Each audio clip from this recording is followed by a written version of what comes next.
saber qué aspectos psicológicos son los que nos predicen el buen ajuste a la enfermedad. A ver, ¿cómo puedo hacer yo para sentirme bien emocionalmente, tener buena calidad de vida? Hay investigaciones al respecto. Yo he traído, ahora vamos a ver un esquema, he traído de este artículo publicado en Clinical Psychology Review del 2016 también, recién salido del horno, en el que también hicieron una revisión sistemática de todos los trabajos que se habían hecho previamente relacionando aspectos psicológicos y ajuste a la enfermedad. Y de todas las variables que había en todos los estudios, en este trabajo se sacó un modelo que nos dice que cuando inicias una enfermedad inflamatoria intestinal, evidentemente eso va a tener un impacto, ¿no?, en tu calidad de vida, en tu estado de ánimo, incluso en tu funcionamiento psicosocial. Pues evitar determinadas actividades que antes hacías, por temor, bueno, pues que te encuentres mal, etc. Que tengas un buen o mal ajuste ante ese impacto que te produce la enfermedad, en este artículo encontraron que un ajuste negativo tenía que ver, primero, con aspectos clínicos y sociodemográficos. Clínicos, hombre, a mayor gravedad de la enfermedad, pues peor lo vas a llevar, eso está claro, ¿no? Sociodemográficos, aquí hay datos, bueno, como mujer también me impactan, ¿no? Porque ser mujer, mayor de edad, también edad pediátrica, son malos indicadores para el ajuste a la enfermedad. También, estos fueron los principales, pero encontraron algunas otras variables sociodemográficas que se asociaban, como por ejemplo el nivel socioeconómico. Pero ya metidos en cuestiones psicológicas, ¿qué encontraron? Bueno, pues que encontraron un poco lo que comentaba antes, que había determinados rasgos de personalidad que se correspondían con un peor ajuste. También la falta de control emocional o desajuste emocional y la existencia de una forma de relacionarse con los demás poco correcta, lo que llamamos el apego ansioso. No sentirse seguros cuando interaccionamos con los demás. Por un lado encontraron que estas tres variables predecían un pobre ajuste a la enfermedad. También encontraron que las cogniciones o, digamos, lo que pensaban, no es exactamente pensamientos, pero lo que pensaban los pacientes podía influir en cómo era el ajuste. Y en concreto había dos tipos de cogniciones, las que se relacionaban con la enfermedad y las que no se relacionaban. En concreto, no relacionadas con la enfermedad, pues los pensamientos desesperanzadores conllevaban un pobre ajuste. Y en relación con la enfermedad, aquellas personas que hacen una pobre representación de la enfermedad porque lo basan en las emociones únicamente, digamos que no racionalizan el proceso de enfermedad, sino simplemente lo viven emotivamente, esas tenían peor ajuste.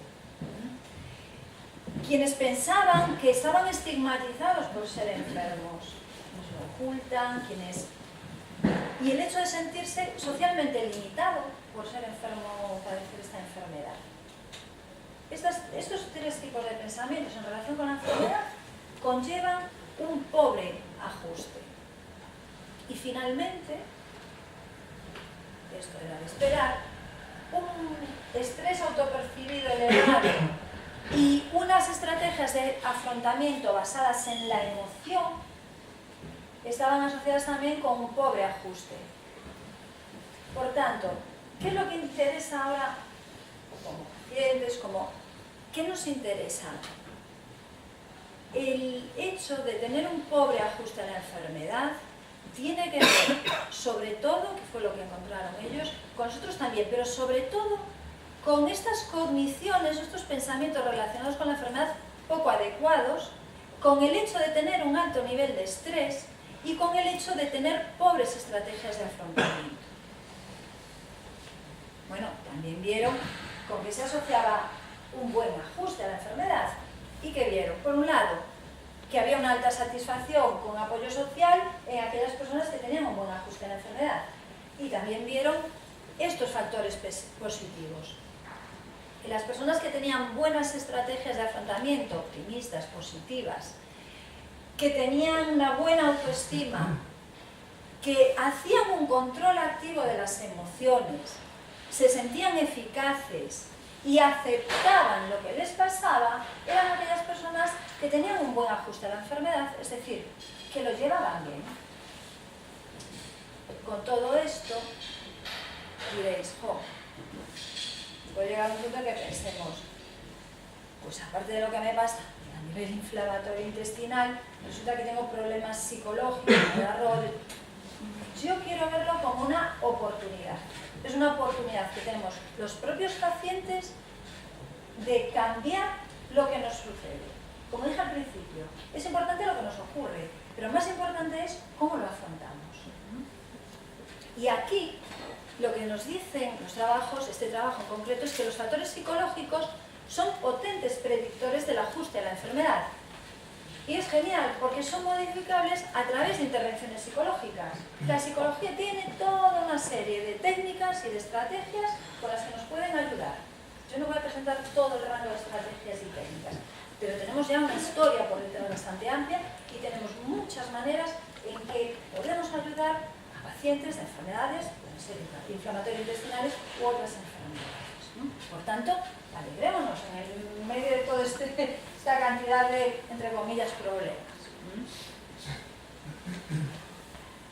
Relacionado con el tema del control de las emociones,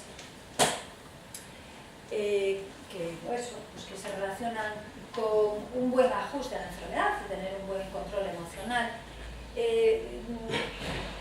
hubo una iniciativa del Colegio Oficial de Psicólogos de Madrid con la Sociedad Española para el Estudio de la Ansiedad y el Estrés, la que sacaron unos trípticos de los cuales he hecho unas copias en blanco y negro y he dejado aquí a la salida en una base que hay ahí para poner información. Tenéis estos trípticos si los queréis coger. En este tríptico está centrado en los aspectos emocionales, aparece un decálogo de recomendaciones psicológicas, o sea, 10 cosillas que podemos hacer para, manejar un poquito desde nuestros aspectos emocionales lo que es la enfermedad. Recordad lo que dije antes, que muchos enfermos manejamos o manejan la enfermedad desde una base emocional. Bueno, pues por lo menos hagámoslo de la mejor forma posible.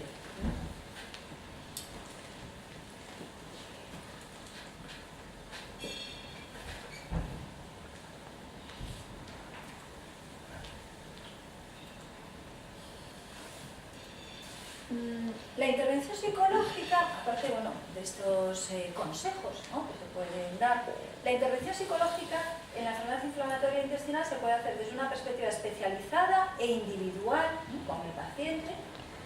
En este caso, con el paciente se trabajan aspectos emocionales y cognitivos, se trabajan comportamientos saludables, el control del estrés, el manejo de comportamientos relacionados con hábitos de alimentación y actividad física, el consumo de tabaco.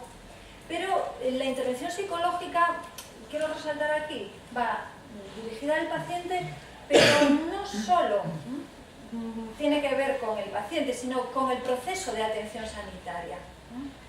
Ahí incluimos la relación entre el sanitario y el paciente, y aquí me gustaría transmitir una cuestión. El sanitario está primero y el paciente está segundo, pero la relación no es del médico, de la enfermera, del sanitario que sea con el paciente, es de doble vía. Es verdad que, yo creo que en Santiago no, pero que hay que sensibilizar al personal sanitario, médico, enfermería, etcétera, con los aspectos psicológicos de la enfermedad. Pero a la inversa, el propio paciente tiene que tener conocimientos de cómo establecer una relación correcta con el personal médico. Y por correcta entiéndase una relación basada en la propia autoconfianza, en el derecho a ejercer un sí o un no, o un preguntar, Y por otro lado, el proceso de atención sanitaria también implica lo que es la adherencia a los tratamientos, ¿no? Que muchas veces son cuestiones que, bueno, pues son una especie de zancadilla, ¿no?, para la mejora de la enfermedad y que se llevan desde los equipos médicos, estos tratamientos médicos, pero que tienen un componente conductual. La adherencia al tratamiento es un componente conductual, no es un componente bioquímico. Bien. Aparte de la intervención individual, lo que se puede hacer y nos puede ayudar mucho a todos es la intervención en grupo. Y esta se puede abordar desde los dispositivos o, bueno, los establecimientos sanitarios, como es el caso de esta unidad de psicología clínica de la salud que tienen en el Hospital Universitario de Alicante, en el cual han instaurado un programa de tratamiento psicológico en grupo para la enfermedad inflamatoria intestinal. En este caso, lo que hacen en el programa, y veréis que guarda relación con lo dicho hasta ahora, informan sobre el control del estrés en la enfermedad, trabajan la motivación y las emociones con técnicas de afrontamiento, trabajan también el manejo de pensamientos asociados a la enfermedad, dijimos antes que también es importante para un buen ajuste, y trabajan, desarrollan y aplican técnicas de solución de problemas.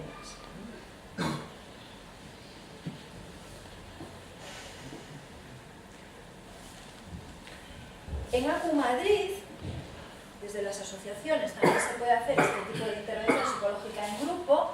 Hay un ejemplo de taller o programa que ellos han llamado taller de mejora personal. Y fijaos que otra vez incluye más o menos los mismos aspectos. Cómo afrontar la enfermedad inflamatoria, expresión y control de emociones, ansiedad y estrés, técnica de solución de problemas, comunicación con el médico, estrategias de habilidades sociales, técnicas de relajación y, bueno, aquí incorporan un aspecto que también es fundamental, que es el de sexualidad y enfermedad inflamatoria intestinal.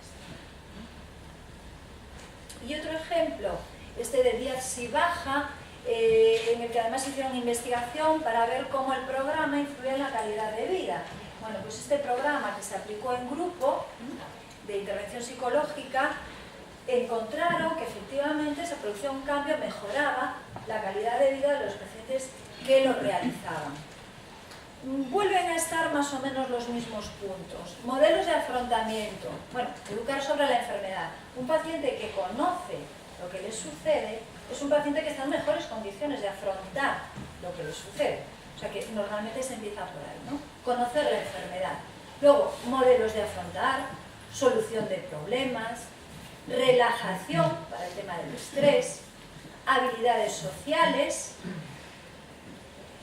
trabajo de sensaciones subjetivas, la reestructuración cognitiva, que consiste en analizar los pensamientos que tenemos y cambiarlos a aquellos que son poco adecuados. Y la última sesión, que aparece aquí remarcada y que quiero destacar, la última sesión la dedicaban a esto que a mí me parece fundamental. Es un poco como empoderar o dar poder al paciente. Dedicaban esa última sesión a hacer que los pacientes asumieran que eran una parte activa del tratamiento. Responsable e importantísima en el tratamiento su participación. Y también se les enseña, en esta última parte, que las estrategias que habían aprendido podían ser utilizadas para cualquier otro problema de la vida diaria. No son específicas de la enfermedad inflamatoria intestinal. Son fórmulas a las que puedes aprender a enfrentar lo que te ocurre. Y vuelvo y cierro con Serrat. Lo importante no es lo que te ocurre, sino cómo lo afrontas.